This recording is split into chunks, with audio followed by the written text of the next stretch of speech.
Right, today we're going to do a tyre change on a Ford Mondeo, pretty much the same as any car really. Some can be a little bit more difficult depending on the profile of the tyre. When I say profile, I mean it's the profile, low profile. Can be because there's less movements in the wall, can be a bit awkward to put onto a rim, same as taking off. I'm changing this tyre not only because it's literally coming up to its mark anyway.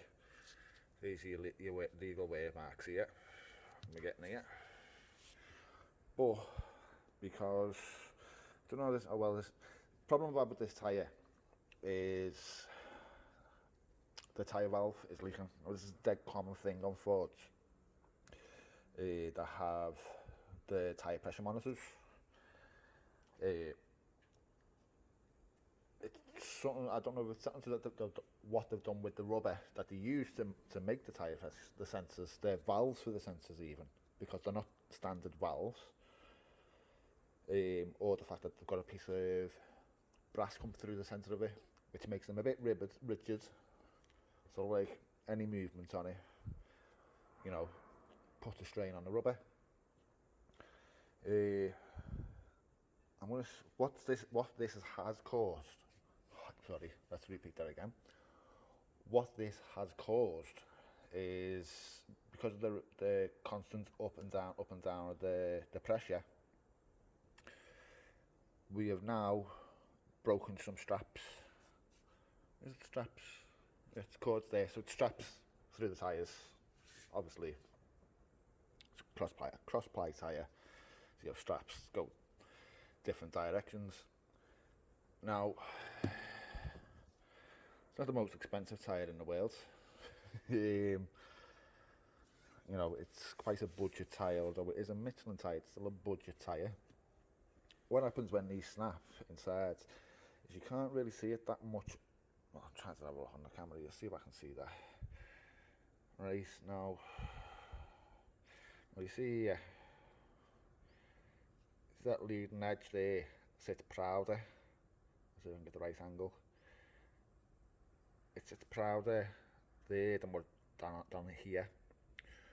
You can feel it. If you rub your hand on it, it's one of those things. If you ever get a humming noise, it gives you the sensation of a wheel bearing, and it's not.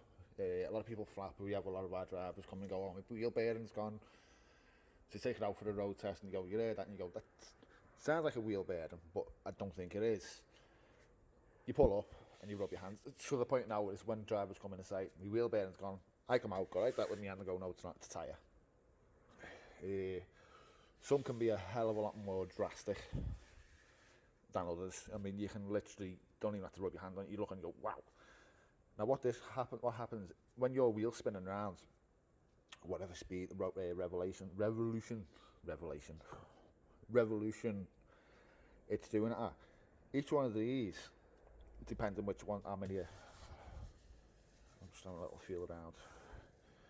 And you can actually see, I can see that there. Can you see that on the camera? There's a flat spot. And that means it's protruding higher than what it is here. So not only have you got all these bits slamming into the ground as the wheel spins round, you've got this flat spot. So you've got a high spot here, and as the wheel comes round, it slams into a flat spot. Now, this is not from excessive braking or skidding because it's a rear tyre. And although, it tends to be your front tyres, which are your drive tyres, and also, I'm not sure the percentage, but it's mostly front braking that you do on a car. Same as a bike really. So it's not flat spots from skidding, because when you slam on the brakes, just before the ABS kicks in, it's your front wheels that tend to skid, because all the inertia of the car pushes the car forward and puts all the weight on that anyway. So that causes you skid. So that's not what it is. It's simple because, and I know it's this, because the tyres, the drivers pumped it up and pumped it up and pumped it up and pumped it up, rather than coming and getting it fixed. I mean, I want to fix this anyway. Tyre's nearly low anyway. It's had the punch you've done before, as you can see right there. I had to just change that anyway. So what I'm going to do, I'm going to take the tyre off, and I'm going to change this valve. And this has actually still got the tyre monitor programmed on it as well, this car. So I'll probably do that as well. I'll probably usually program that, because these sensors, I think it's £24 plus VAT, and they only last 6 years anyway. So once, well, roughly 6 years. They say you get 6 years because it's only a little keycell battery, a button battery, whatever they're called. You can't change the battery because one, it's a sealed unit, and if you do manage to get into the unit, it's been spot welded in.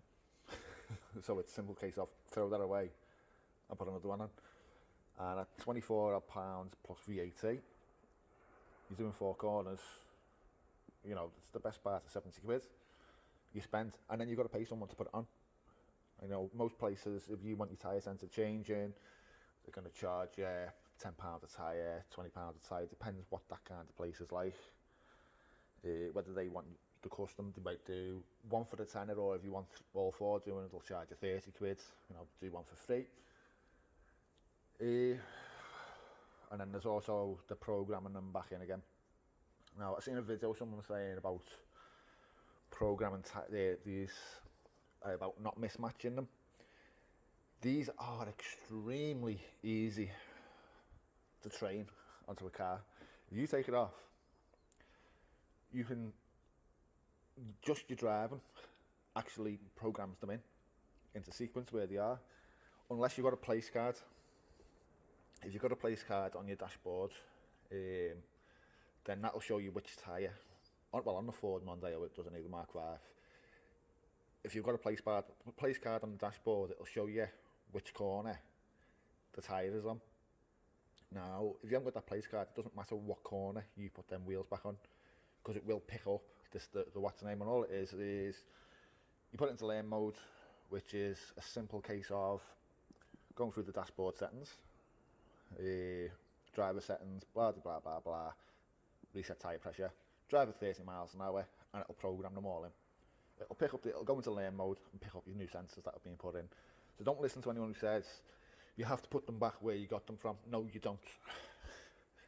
You also don't have to have a special machine to program on new tyre pressure sensors. You just don't.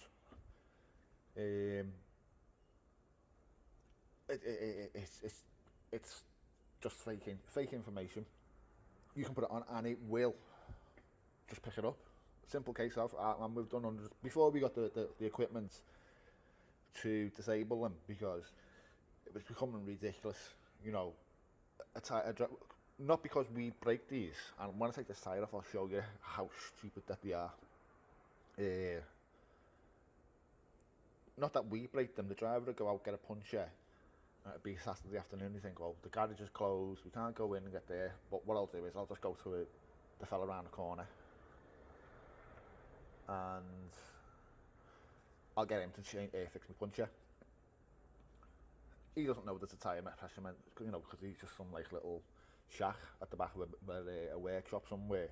He doesn't know that he has to be careful that there's a floating tyre pressure sensor, and ends up breaking it. And they are dead easy to break. When we first started getting them on, I think it was on the Focuses, about 2014-15 Focuses, started having them as mandatory by the European Union. Not my favourite thing in the world, the European Union. Makes my job a hell of a lot harder. It's the biggest polluter on the planet. I won't go on about the European Union.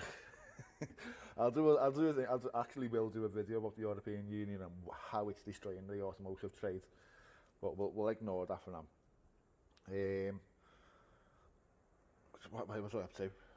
So yeah, they take it somewhere. He takes the tyre off and snaps it. Now he comes in. He says, "Oh, my tyre pressure light's on." But when you snap them, there's 2 different ways the lights come on. One will be you get lights on that say low pressure or something along those lines. I'm not sure exactly what the word is that they put on there. And there's another one where it'll come on and say tyre pressure sensors not detected. Now you snap it, you will get a tyre pressure sensor not detected. Even though you've only snapped the tip off where it screws onto the back of the valve. But what it is, the fellow who's done the puncture for him round the corner for a fiver has just like lashed it back inside the tyre. We take the wheel off, and lo and behold, it's sitting inside. You say, where have you been with this? And they go, nowhere. Because they don't want to pay the 20 odd quid for a new tyre sensor. So that's the reason. That's the reason that we started taking them out, because it was I mean, we've got, trying to think off the top of my head, there's about 130, 140 Fords that we have, all with tyre pressure sensors in it. You know, we're 160, 70 odd fleet of cars, and the majority of them are Fords. So that's why we started taking them out, because it was just too expensive. Constantly replacing them, too expensive. The European Union says, oh, it's, you know, for safety thing, you know, it's if your tyre deflates, you know, people's tyres have been deflating for the last 100 years. Right, and what we do is, we get out, every morning you get out, you check your tyre. If you're driving down the road and all of a sudden your car doesn't feel right while it's driving, you've got a puncture. You know, it's common sense. People have become thick. You know, you should know how good your tyres are. You should know if your pressures are right. You should come out every morning. Well, it's not feasible to do it every morning. You should come out every morning and check the condition of your tyres before you go to work. Or before you go for a drive, you should always check the condition of your tyres. That's on you. Because if you have doesn't even matter where you get the car from. If you go and get a car from one of these hire companies that'll rent you a car for the day, if you get stopped in that car, it's got a bald tyre, that's your fault. No one else's.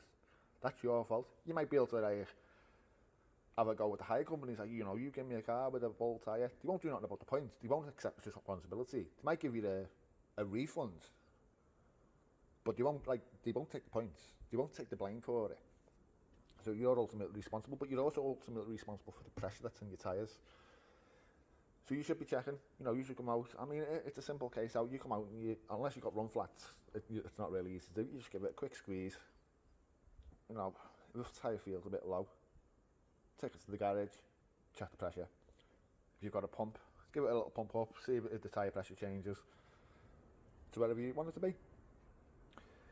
Especially most modern cars, because most modern cars don't come with a spare wheel. They come with a pump in the boot. So you just put it straight on the tyre. If it looks a bit low to you, put it on. Does it go up? Go and get the tyre fixed.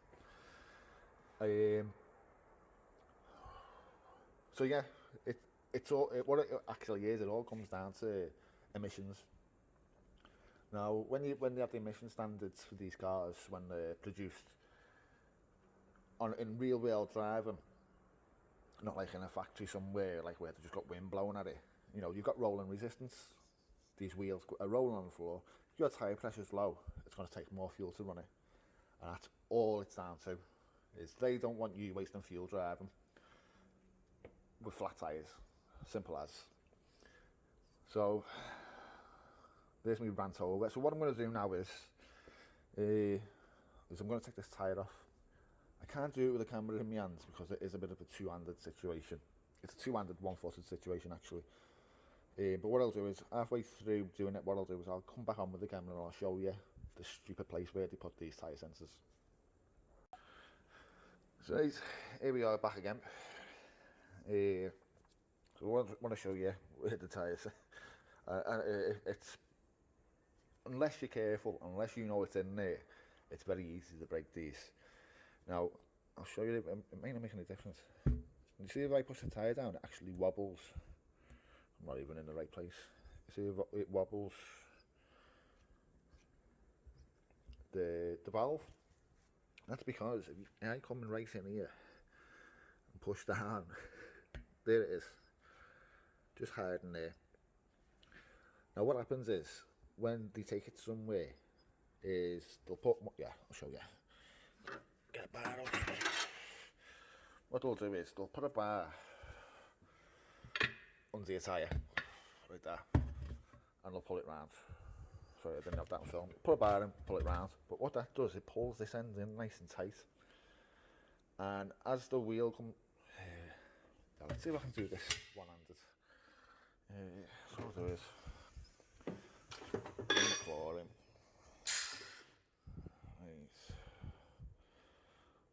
1 second. I'm going to have to sort of like hate this machine. Right, just hold with me. Right, so there we go. So it'll put the tyre in under, like so. And this, again, this is hard to do because you have to push down the other side of the tyre.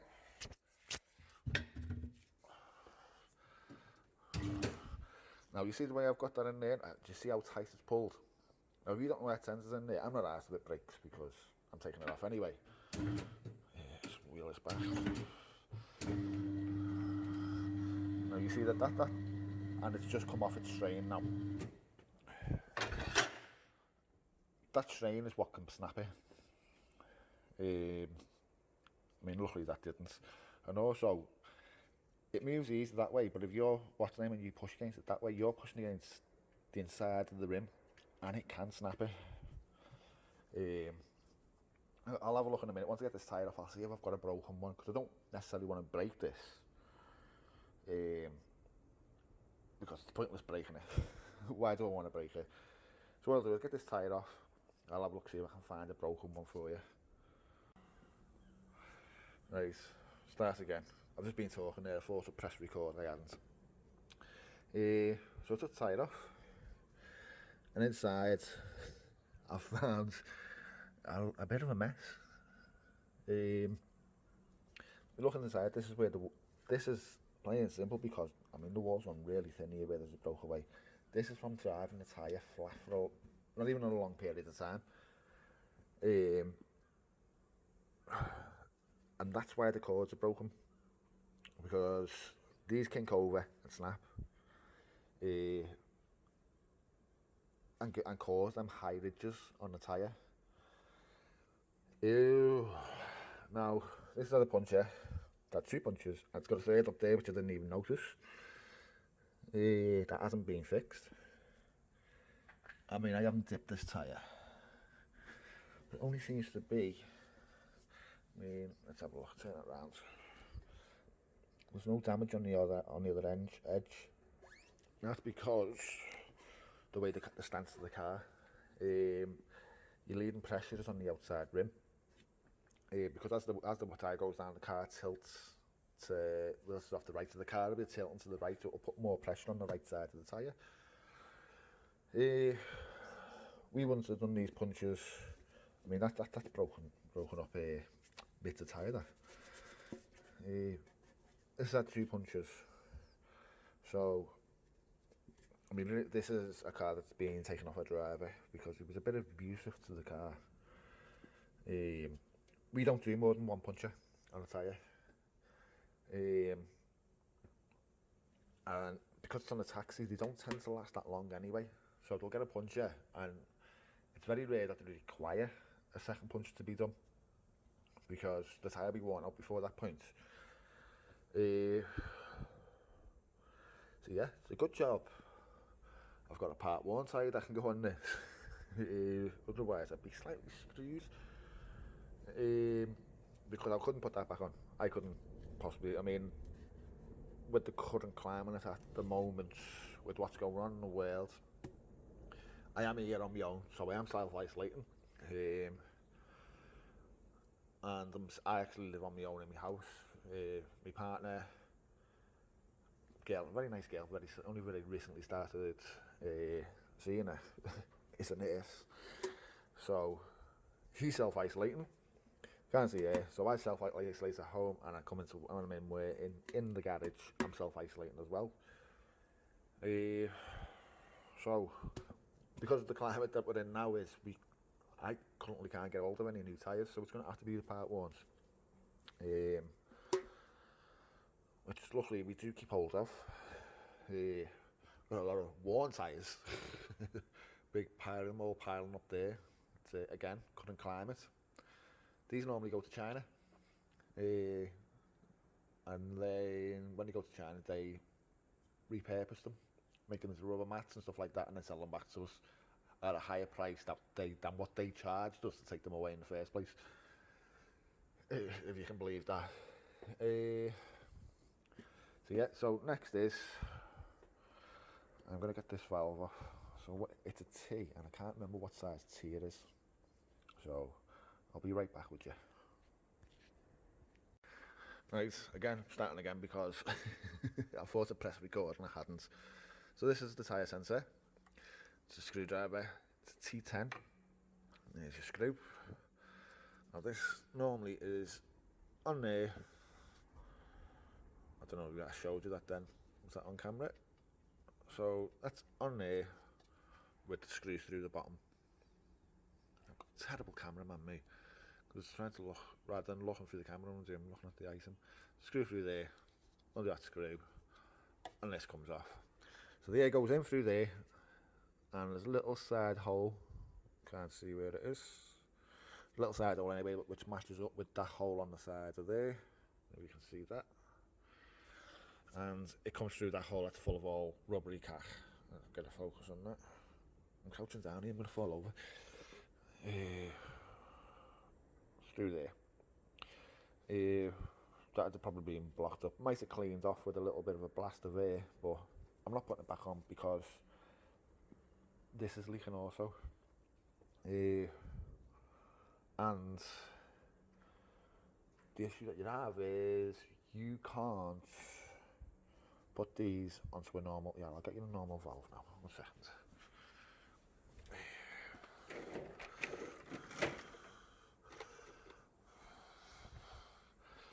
So here's the base of a normal valve, and as you can see, that's it through there, and it's completely different.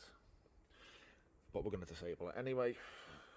So next is, I'll put that on the side there with the screw, because I don't need that. Now, tie it up my way. Oh. So what I'm going to do is going to use one of these, a bit bished and bashed.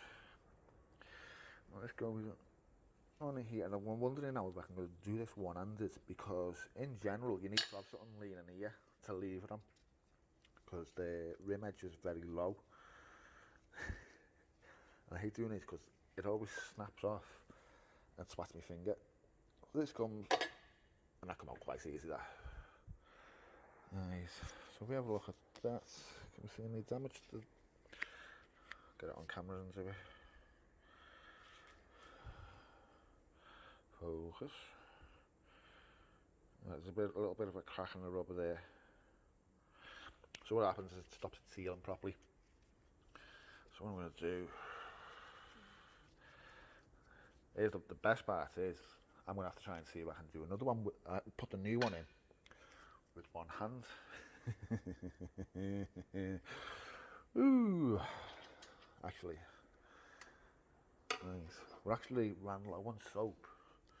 So we have reverted to using a universal lubricant, so leaf oil. The spray on there. Put my screwdriver out the way. And again, try and do this one-handed. Put a bit of spray on there. So if I push that in a little bit, will that stay? No. Well, yeah, uber skills here now. See how I can do this. Hold it with my thumb. Well, my little finger. It's getting away. Have I got it? Oh, have I got it? Yeah, I've got it. What I'm going to do is nice and gently pop it through. See, that sits on there. Nice and easy now. Take that off. And there we have, make sure it's seated underneath. A nice new tyre valve. Nice and seated. Another thing you should always check when you, it's not something that you're going to come across, but this will explain to you what goes on when someone changes a tyre. If you have another reason you can have tyres that go down is along these rims, especially on steel wheels and alloys as well, depending on how well you've looked after them, but steel wheels, they tend to rust here and you get rust blisters, and that rust blister can't be sealed against with a rubber tyre, so you constantly have air leaking out of them. Alloys can do the same thing. You'll get corrosion on the aluminium, that'll blister the paint up and it'll just go around the back. Looking at this Christ, not that old rim, like, so we shouldn't really have any issues. So next thing to do, put the tyre back on. Right, so there we go. My tyre's back on. I'm going to go and dip it in the water tank in a minute. I won't video that, that's a bit pointless. I will touch on one other thing now. Tyre valve, dust covers, or dust caps, whatever you want to call it. My nephew calls them something the other day. Can't remember, well, the other day, I say a couple of weeks ago, he said about how he's been collecting, can't remember the word he used, but he was referring to dust caps. And I did inform him, you need to be really, really careful on it, because someone catches you stealing their dust caps or whatever word he said, they're not going to be very happy because people pay money for them. But in the long run, he's actually doing them a favour. Unless it comes from the manufacturer with a specific tyre, with a specific dust cover, don't change it. Because, as you can see, the tyre valve on it, that's made of brass. Someone made of aluminium. I'd stick with the brass ones. Aluminium ones aren't that good. And then you get these like fancy, what's the name, that they buy on Wish or whatever, these dust covers, and they put them on because they got, I don't know, a VW on it or a Ford on it and stuff like that. And they're made with this similar metal to what the valve is. And you'll get what's called galvanic corrosion. Now that's fun. Fucking hate it when you get a driver and he's put them on and you think it's not your car, why are you even bothered to putting them on the car? You know, you're renting the car off us, don't put them on there. The simple fact being is, it's going to be a bastard, and then they come in with the tyre and abuse, and you go, well, why don't you pump it up? And you go, well, I couldn't get the cap off. Well, why did you put it on in the first place? And what it is, they made the metal and it's seized on. I don't know why I'm filming down there. It's seized onto the fucking, what's the name? And so you get hold of it with a pair of pliers and the whole valve starts turning. So you have to get hold of the outside of the valve with a pair of pliers, and it still starts turning because it starts turning the shaft inside it. And in the end, you end up having to pop the tyre and cut the back of the tyre pressure, the tyre sensor, not the tyre pressure, the tyre valve off on the inside of the rim just so you can get the fucking out. So stay away from these stupid fucking things that people seem to buy and put them on a car, because if you've got a bit of a flat tyre in the morning, you're not going to be able to bang your bump on it because it's going to be rusted to fuck. And you know, and even that, you know, I mean, that's brass and it's still got a bit of rust. I don't know, it's starting to get like a bit of a corrosion on it. Yeah, focus, there we go. Oh, no. Need to start turning awful, focus off this. You know what it is, it's focusing on the car behind the wheel. And you know, but that's only got a plastic cap on it. So that plastic cap just flies off straight away. So, don't put them on. Now, I did say I was going to show you how to switch the tyre sensors off, but I've already got a video on my channel which shows how to switch them off. So that's like a bit of a pointless exercise, me doing it again now. All I'll do is I'll just link the video. It's very, very simple. It'll cost you the same price as it'll cost you to replace one sensor. So it's up to you. If you want to keep replacing your sensors if one breaks, or you know, you get a transition between a hot and a cold day, we'll kick off your tyre pressure sensors, you know, because you will get a change in a PSI between 2 or 3 PSI. You go down the road, it gets nice and hot, you know, so the temperatures, the pressure's up higher, and then you get a cold night and then the temperature drops, and so does the air pressure inside the tyre. Because as we know, cold air is more denser, so it will require more air in there to up the PSI. You know, for whatever reason you want to turn it off, maybe it's fucking annoying. I hate them. I hate tyre pressure sensors. And I always say to people, you know, the amount of drivers that come in the door and you go, my tyre lights on, you go on, it's down 1 PSI, and you're thinking, I've just come off doing a fucking clutch to pump your fucking tyre up. Go to the petrol station, put the 50p in the fucking machine, you know, go to Sainsbury's there for free. don't have to come fucking running here every time you got a bit of a fucking low pressure on your tyre. But yeah, that's it.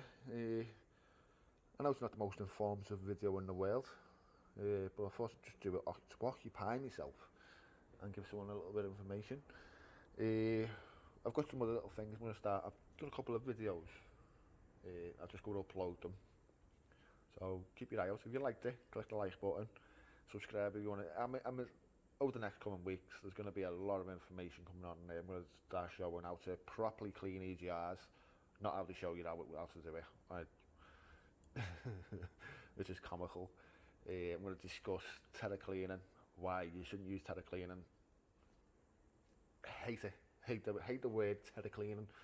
You see it all over Facebook. Oh, this is a new way of cleaning your engine, gets rid of the wall of carbon. Yeah, but what it's also going to do is fuck your engine up. So if you enjoyed it, like it, subscribe, and keep an eye out for some new videos.